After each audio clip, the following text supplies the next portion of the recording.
Assalamualaikum warahmatullahi wabarakatuh. Pada pertemuan kemarin kita telah membahas tentang hukum Newton dan penerapannya. Pada pertemuan kali ini kita akan melanjutkan bab yang baru tentang hukum Newton tentang gravitasi. Sebelum kita mulai, mari kita awali dengan membaca basmalah. Bismillahirrahmanirrahim. Anak-anak, sambil melihat buku Saku Vindo, silahkan diperhatikan video pembelajaran ini dengan sungguh-sungguh. Pada pertemuan kali ini kita akan membahas hukum gravitasi Newton dan hukum Kepler. Kompetensi yang harus dicapai pada materi hukum gravitasi Newton adalah menganalisis keteraturan gerak planet dan satelit dalam tata surya berdasarkan hukum-hukum Newton. Sedangkan kompetensi dasar keterampilan adalah menyajikan karya mengenai gerak satelit buatan yang mengorbit bumi, pemanfaatan dan dampak yang ditimbulkannya dari penelusuran berbagai sumber informasi. Kita mulai dari yang pertama adalah gaya gravitasi. Apakah kalian pernah melihat buah apel yang jatuh dari pohonnya? Apa yang menyebabkan buah tersebut jatuh? Apa yang kalian ketahui mengenai gravitasi? Kita akan bahas di hukum Newton tentang gravitasi. Gravitasi adalah gejala yang muncul pada interaksi antara dua benda bermassa, yaitu berupa gaya tarik-menarik. Hukum Newton menyatakan hukum gravitasi yang berlaku di seluruh alam semesta.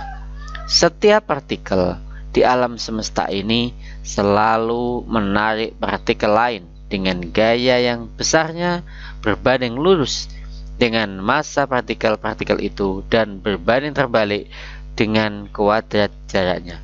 Demikian itu adalah bunyi dari hukum Newton tentang gravitasi yang dirumuskan dengan F sama dengan G M1 M2 dibagi dengan R kuadrat. Sehingga bila ada benda bermassa M1 dan benda bermassa M2 berada pada jarak R, maka akan mengalami gaya tarik-menarik sebesar F.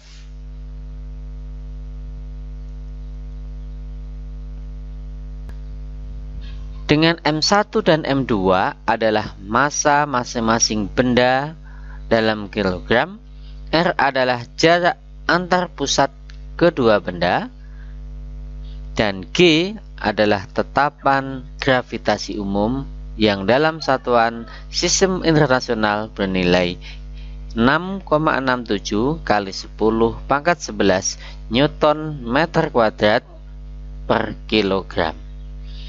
Suatu benda yang bermassa M yang terletak di permukaan bumi mendapat gaya gravitasi bumi, di mana jarak benda tersebut terhadap pusat bumi adalah sama dengan jari-jari bumi R. Jika bumi adalah M, maka gaya gravitasi bumi terhadap benda bermassa M di permukaan bumi adalah F sama dengan G M kecil kali M besar dibagi dengan R kuadrat. M kecil adalah massa benda dan M besar adalah massa bumi. Bagaimana jika suatu benda dipengaruhi oleh dua buah gaya gravitasi atau lebih? Perhatikan contoh soal yang ada di buku Pintar Belajar Fisika Saku Vindo, contoh soal nomor 2.6 halaman 266. Bila ada benda bermassa M1, bermassa M2 dan bermassa M3, maka M1 dan M2 akan mengalami gaya tarik-menarik yang bernilai F12. F12 ini melambangkan gaya yang dialami oleh M1 karena pengaruh M2, dan M1 mendapatkan pengaruh gaya gravitasi dari M3 yang disimbolkan dengan F13. Karena ada dua gaya gravitasi yang mempengaruhi, maka resultan gaya yang bekerja pada benda ini dihitung berdasarkan penjumlahan vektor, sehingga F sama dengan F12 ditambah dengan F13. Karena penjumlahan menggunakan vektor, maka kita bisa menggunakan persamaan dalil kosinus, yakni F sama dengan akar F12 kuadrat ditambah F13 kuadrat ditambah dengan 2 kali F12 dikali F13 dikali cos theta. Apa yang menyebabkan terjadinya medan gravitasi? Lakukan pengamatan pada tabel 2.1 halaman 268 buku pintar belajar fisika kelas 10 Saguvindo Genaria. Ruang di sekitar benda bermassa disebut dengan medan gravitasi. Jadi, medan gravitasi ditimbulkan oleh benda-benda yang bermassa. Sebuah benda yang dipengaruhi oleh medan gravitasi dari benda lain yang bermassa M dirumuskan dengan G sama dengan G besar kali M besar dibagi dengan R kuadrat. Pelajari contoh soal 2.10 dan 2.11 halaman 269 buku pintar belajar fisika semester 2. Bagaimana dengan kuat medan gravitasi atau percepatan gravitasi pada ketinggian tertentu di atas permukaan bumi? Kita perhatikan gambar berikut ini. Bila A adalah benda yang ada di permukaan bumi dan B adalah benda yang berada di atas permukaan bumi. Benda A yang berada di permukaan bumi, maka jarak A dengan pusat bumi adalah sebesar RA yang sama dengan jari-jari bumi. Sedangkan untuk B yang berada di atas permukaan bumi, jaraknya adalah RB yang merupakan R besar atau jari-jari bumi ditambah dengan jarak permukaan bumi sampai ke titik B. Oleh sebab itu RB sama dengan R besar ditambah dengan H bila ketinggian benda di atas permukaan bumi sebesar H. Dari persamaan di atas tadi, maka diperoleh perbandingan kuat medan gravitasi atau percepatan gravitasi di titik B dan titik A adalah sama dengan R besar dibagi dengan R plus H dikuadratkan.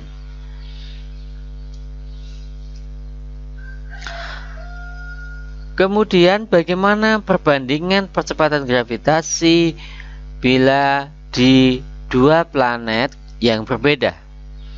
Maka bisa dihitung dengan G di planet dibandingkan dengan G di bumi sama dengan MP dibagi dengan MB dikali dengan RB dibagi RP dikuadratkan. Persamaan ini berasal dari persamaan menentukan medan gravitasi tadi, bahwa G adalah sebanding dengan massa. Semakin besar massa, maka semakin besar pula medan gravitasinya, sehingga GP, G planet sebanding dengan massa planet. Kemudian untuk besarnya medan gravitasi yang dipengaruhi oleh jarak, maka semakin jauh jaraknya, medan gravitasinya akan semakin kecil, sehingga kuat medan gravitasi berbanding terbalik dengan kuadrat jarak. Oleh sebab itu, bila medan gravitasi suatu planet berada di atas, maka jarak planet berada di bawah. Oleh sebab itu, perbandingannya menjadi GP per G bumi. Nilainya sama dengan massa planet dibagi dengan massa bumi dikali dengan jari-jari atau jarak dari pusat bumi dibagi jarak dari pusat planet dikuadratkan. Untuk memperoleh nilai perbandingan percepatan gravitasi, perlu menghitung nilai perbandingan massa kedua planet dan nilai perbandingan jari-jari antara kedua planet. Kita contohkan. Diketahui kuat medan gravitasi di permukaan bumi adalah 9,8 meter per sekon kuadrat. Tentukanlah besarnya kuat medan gravitasi pada ketinggian R dari permukaan bumi. Berarti dari persamaan di atas dapat diperoleh bahwa titik A yang berjarak R dari pusat bumi dan titik B yang berada di ketinggian R dari permukaan bumi, sehingga dari pusat bumi bernilai 2R. Medan gravitasi di titik A sebesar 9,8 dengan menggunakan perbandingan akan diperoleh GA dibanding dengan GB adalah sama dengan 1 dibagi dengan R kuadrat dibanding dengan 1 dibagi 2R kuadrat, sehingga diperoleh 9,8 dibanding GB sama dengan 1 dibagi 1 dibanding dengan 1 dibagi 4, sehingga kuat medan gravitasi di titik B adalah sama dengan 9,8 dibagi dengan 4, yakni bernilai 2,45, sehingga dapat diperoleh bahwa kuat medan gravitasi semakin jauh dari permukaan bumi atau semakin jauh dari pusat bumi akan makin mengecil.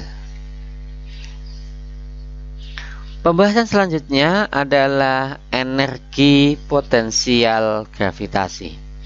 Energi potensial yang disimbolkan dengan EP dari suatu benda bermassa yang berjarak R dari suatu pusat massa M, misalnya pusat bumi atau pusat planet, dinyatakan dengan EP sama dengan minus tetapan gravitasi umum dikalikan dengan M besar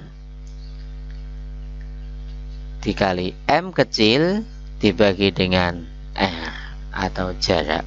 Tanda negatif menyatakan bahwa untuk memindahkan benda bermassa M dari titik yang berjarak R terhadap pusat massa ke titik yang jauh sekali terhadap pusat massa yang sering disebut dengan angkasa luar diperlukan usaha. Jadi membutuhkan usaha, sehingga ini bertanda negatif. Bagaimana energi potensial dari sistem partikel jika lebih dari 2? Yang memengaruhi ada 2, maka energi potensial sistem merupakan jumlah skalar dari energi potensial yang dialami masing-masing benda, yang dirumuskan dengan persamaan berikut. Berikutnya adalah potensial gravitasi. Potensial gravitasi adalah energi potensial gravitasi yang disimbolkan dengan EP tadi per satuan massa yang disimbolkan dengan V. V sama dengan minus G dikali M dibagi dengan R. Tanda negatif sekali lagi menyatakan bahwa untuk memindahkan benda bermassa M dari titik yang jarak R terhadap pusat massa ke titik yang jauh sekali terhadap pusat massa diperlukan usaha. Kemudian, bagaimana jika potensial gravitasi dari sistem partikel lebih dari 2? Potensial gravitasi adalah besaran skalar, sehingga potensial gravitasi di suatu titik yang ditimbulkan oleh dua pusat massa atau lebih dihitung dengan cara penjumlahan skalar atau penjumlahan aljabar biasa, sehingga ditambahkan V1 tambah V2 ditambah V3. Berikutnya adalah aplikasi hukum gravitasi Newton. Apa penerapan hukum gravitasi Newton?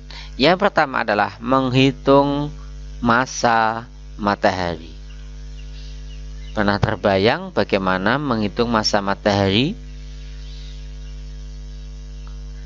Karena tidak ada timbangan atau neraca yang bisa menghitung massa matahari, maka menghitung massa matahari menggunakan pendekatan hukum gravitasi Newton. Bumi yang bermassa mb, yang saya gambarkan ini, bergerak dengan kelajuan Vb mengitari matahari yang bermassa mm dengan jari-jari orbit bumi adalah Rb dan periode revolusi bumi adalah Tb.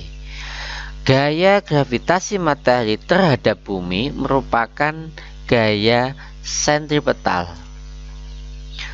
Agar bumi tetap pada orbitnya, maka besarnya gaya gravitasi antara matahari dan bumi harus sama dengan gaya sentripetal. Gaya gravitasi yang sudah kita bahas sebelumnya bernilai G kali M bumi dikali dengan M matahari dibagi dengan jarak antara bumi dengan matahari. Harus sama dengan gaya sentripetal yang dialami oleh bumi, yakni massa bumi kali kecepatan bumi mengitari matahari dikuadratkan dibagi dengan jarak antara matahari dan bumi.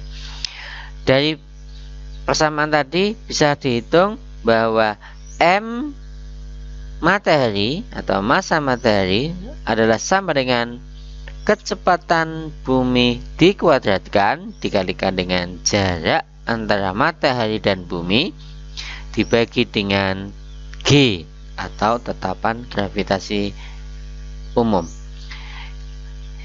atau bisa dirumuskan dengan massa matahari adalah 4 kali pi kuadrat dikali jarak antara bumi dengan matahari dipangkatkan 3 dibagi dengan G tetapan gravitasi umum dikali periode revolusi bumi dikuadratkan. Jadi kita tidak perlu mencari neraca atau timbangan untuk menimbang matahari, karena kalau ditimbang jelas tidak mungkin. Aplikasi hukum gravitasi yang kedua adalah menghitung massa bumi. Dengan cara yang sama, bumi yang bermassa mb dan bulan dengan massa mbl mengitarinya dengan kelajuan vbl. Jadi bulan mengitari bumi dengan kelajuan vbl dengan jari-jari orbit bulan rbl dan periode revolusi bulan tbl. Gaya gravitasi bumi terhadap bulan merupakan gaya sentripetal.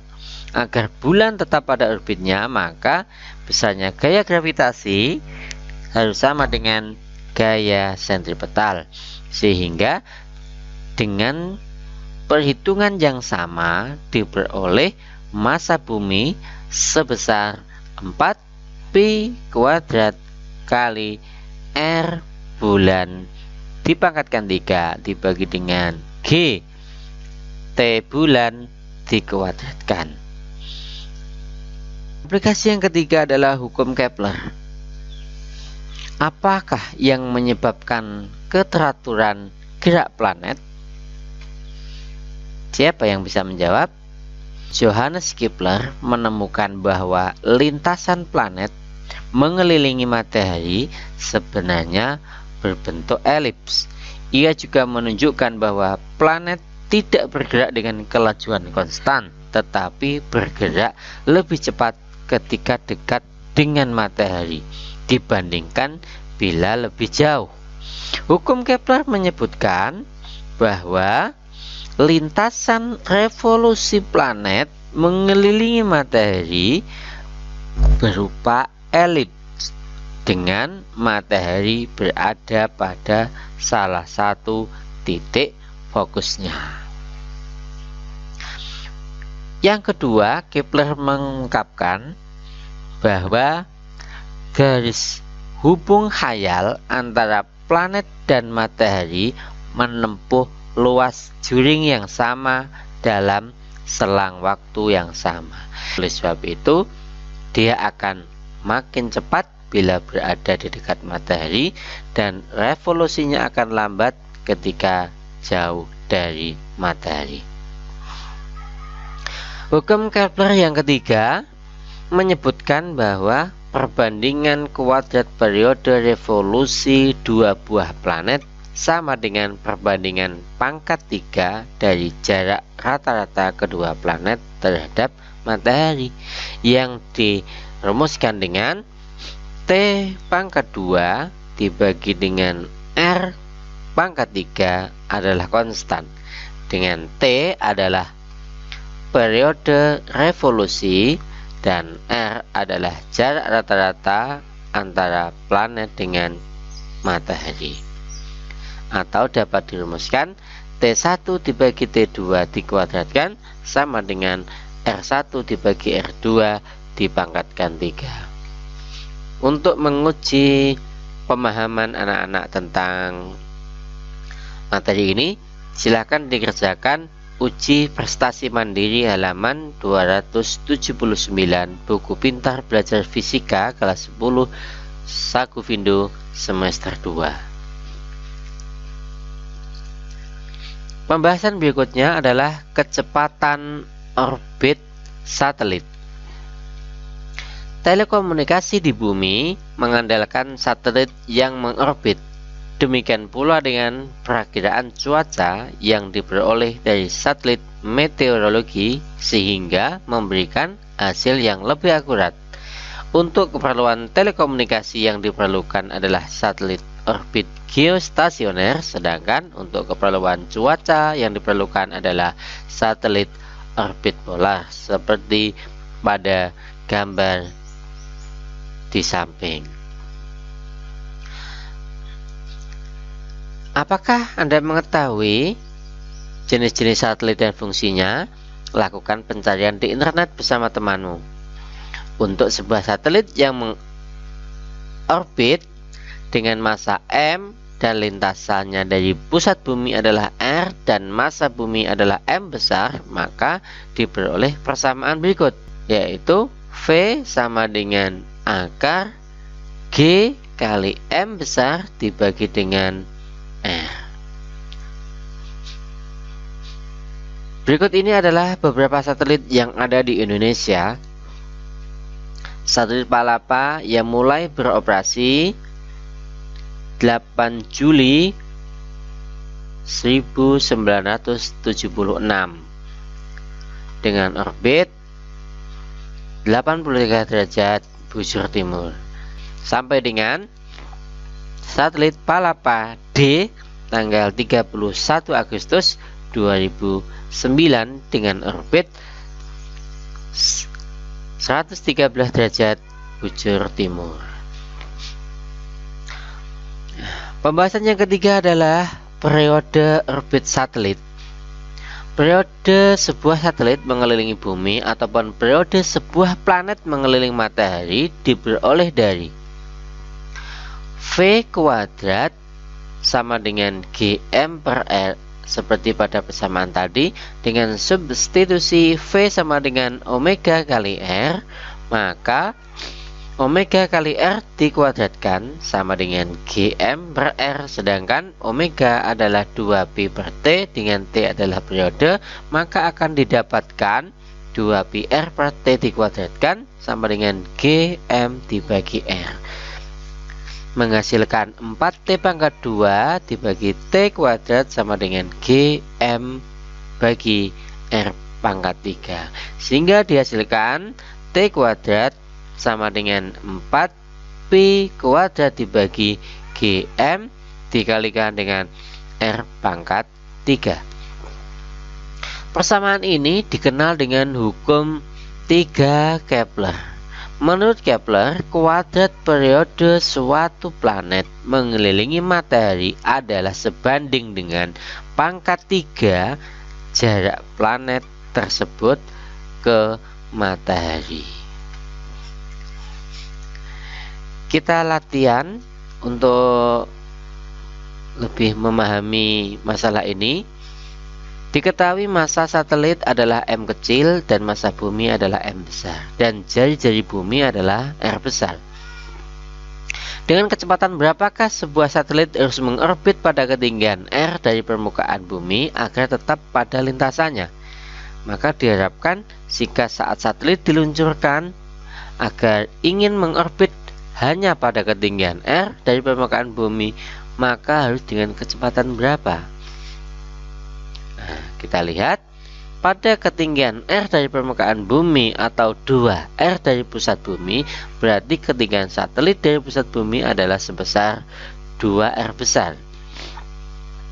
Dari persamaan V sama dengan akar GM per R, maka R-nya adalah 2R dengan nilai G massa bumi dan jari-jari bumi, maka dengan memasukkan nilai-nilai tersebut akan didapatkan P sama dengan akar 6,67 kali 10 pangkat minus 11 dikali dengan 5,97 kali 10 pangkat 24 dibagi dengan 2 kali 6,37 kali 10 pangkat 6 dihasilkan sama dengan 5,59 kali 10 pangkat 3 meter per sekon. Jadi satelit harus mengorbit dengan kecepatan 5,59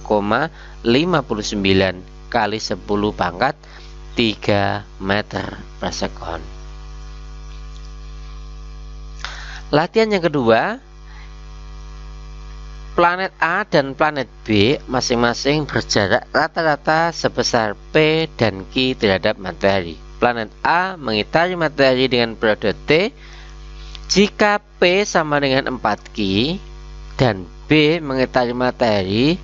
Kita ketahui bahwa RA jarak rata-rata terhadap matahari adalah P. RB jarak rata-rata planet B terhadap matahari adalah Q. Jika P sama dengan 4Q dan periode A adalah sama dengan T, maka ditanya periode planet B dalam mengitari matahari. Kita lihat persamaan sebelumnya, TA dibagi dengan TB dikuadratkan sama dengan RA dibagi RB dipangkatkan 3. Dari nilai-nilai ini kita masukkan bahwa TA sama dengan T dimasukkan dibagi TB dikuadratkan sama dengan P dibagi Q dipangkatkan 3. P yang bernilai 4Q kita masukkan sehingga T dibagi TB kuadrat sama dengan 4Q dibagi 4Q dipangkatkan 3. Kemudian Q dibagi Q sama dengan 1, 4 pangkat 3 sama dengan 64, sehingga diperoleh bahwa TB adalah sama dengan 1/8. Demikianlah pembahasan kita pada pertemuan kali ini. Mari kita berdoa, semoga kita mendapatkan ilmu yang manfaat dan barokah. Oleh sebab itu, mari kita tutup dengan membaca hamdalah.